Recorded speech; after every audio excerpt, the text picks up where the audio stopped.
তার মধ্যে একটা খুব কমন গেম ছিল না, ইকির মিকির। আজকে একটুখানি হবে নাকি ওটা তবলার সাথে?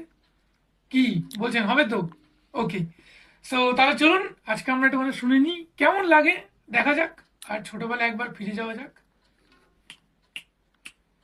ইকির মিকির চাম চিকির চামে কাটা মজুমদার, দে এলো দামুদার, দামুদারে হাড়ি কুড়ি দুয়ারে বসে চাল